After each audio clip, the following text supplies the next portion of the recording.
Welcome to the new session. In previous sessions we have learnt about the Indian rivers and water resources.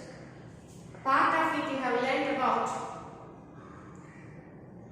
various rivers and water related disputes between the two states called Karnataka and Andhra Pradesh in sharing of Tungabhadra river water. All that you have learned in previous sessions. Today you are going to learn another important topic and very interesting and very appropriate topic for today's situations we are going to learn about. That is, water, how it is treated in previous years and how the laws are made on water. Why we are considering water now as common pool resource? What is the intensity of it? That is we are going to learn in today's session. You see that water is a flowing resource and also a basic resource for our existence. It is the resource which is flowing, hence we consider it as a flowing resource, and it is the basic resource because it is very necessary for our existence. Tremendous use of groundwater is impacting the accessibility of water to the others. In one area more water is used, it certainly affects the other people's availability. As yesterday we discussed in the previous video that more use of Tungabhadra river water by Karnataka people resulting that no water to the farmers of Andhra Pradesh. In the same manner, when someone is using more groundwater, it impacts the neighboring areas, the accessibility of water becomes less. In the past, water is treated as a marginal resource and based on that, the laws related water were made. In our country, so many water related laws are made. On what ground the water laws are made? They are considered that water as a marginal resource.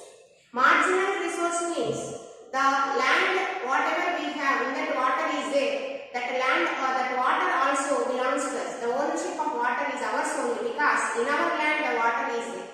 In such a way the water is treated, hence we say that water is considered in previous years as marginal resource. Whoever's land the water is there, the landowner is also the owner of the water, whatever in that land he has. Based on that one, the laws are also made in our country. When water is treated as a marginal resource, the owners of the land also controls the water in it. In that way, only few people in whose land the water is there, they were enjoying the water bodies and water in it, and other people were not at all having water even for drinking. Such situations were slowly created in India. So in reality, the underground water does not obey the human land ownership boundaries. In reality, if you look at, is it appropriate to think water as marginal resource? We justify it, we say no. Why? Because in reality the underground water does not obey the human land ownership boundaries. Because it is a flowing resource, it was not static in one particular area, it is flowing all through the days and years, and it was recharged from the rainfall. It is not recharged by that particular ownership, it is recharged by the rainfall itself. This is all happening over the earth, inside the earth it is all happening over the large surface area.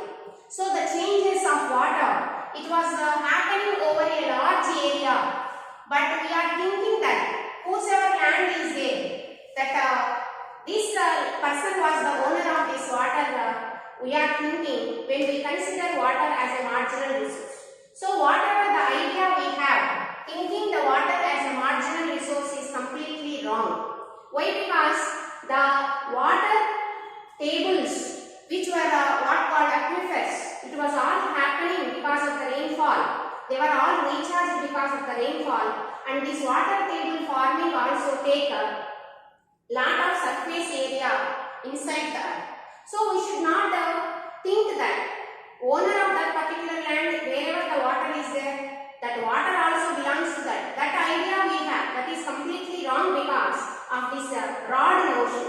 We have to think that groundwater does not obey the human land ownership boundaries because it is a flowing resource and it recharges from the rainfall.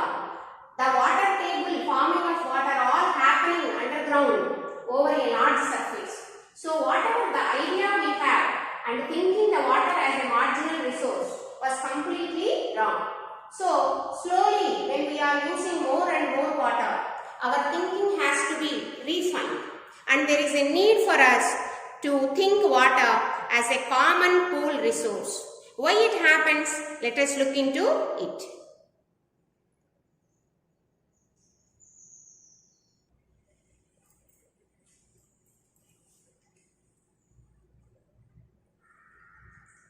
Over extraction of water from one place resulting drying up of other water bodies which are there in the neighbors. For example, in a well, water was overly extracted. What will happen? It resulted the neighboring wells were all going to dry up. So it is inappropriate to think water as a marginal resource. So the owner of the water body, owner of the land where water is there, he will extract more water, considering the water as his own property or his marginal property. Then what will happen? The other people will suffer because of the over extraction of water by him. This is all happening when people are thinking water as a marginal resource. As the water is nowadays becoming scarce, and it was a scarce resource now, it is necessary to think water as a common pool resource or as a public property. How we are enjoying the public parks, how we are enjoying the rivers, how we are enjoying the public property which was run by the government. In the same manner, water should be considered now as a common pool resource or a public property. It is necessary nowadays because water is becoming scarce and scarce year by year and day by day. It was for that our thinking also should have to be changed. So it is necessary for each one of us to think water as a common pool resource and everyone should have right on it. So we have to consider water as a public property. When water is considered as a common resource, then only the government should determine how many tube wells or bore wells or hand pumps to be sunk in one particular place. And it also regulates the overuse of water by making different laws. So when government should think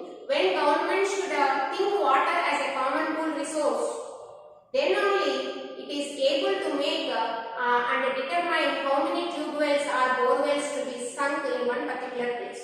By that one, it will regulate overuse of water. And at the same time, it will also regulate overuse of water by making different kinds of laws. So it is better to think water as a common pool resource and everyone should have right on it. So many people nowadays, environmentalists and many other people, they are arguing that it is necessary time to consider water as a common pool resource and public property and every one of us have right on it. When people think that it is public property, it is necessary of the government to have control over it.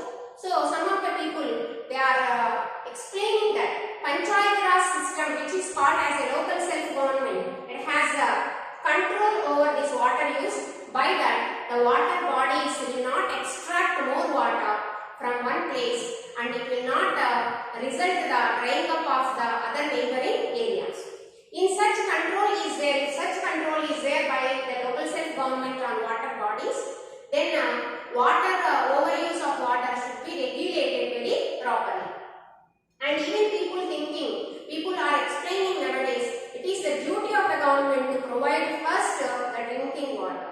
Because many people in India are under the poverty line, belongs to BPL groups and they could not afford drinking water.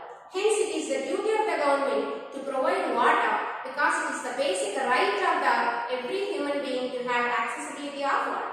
So, people are arguing now, water should be considered as a common pool resource or public property and local self-government should regulate the water use by controlling over them, and not only that one, people should have everyone should have accessibility of drinking water.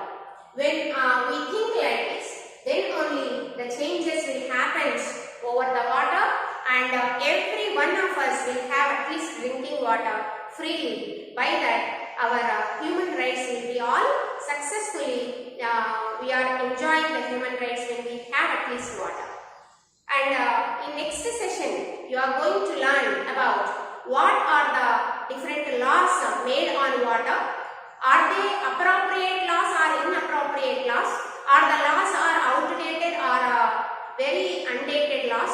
That all you are going to learn in the next session.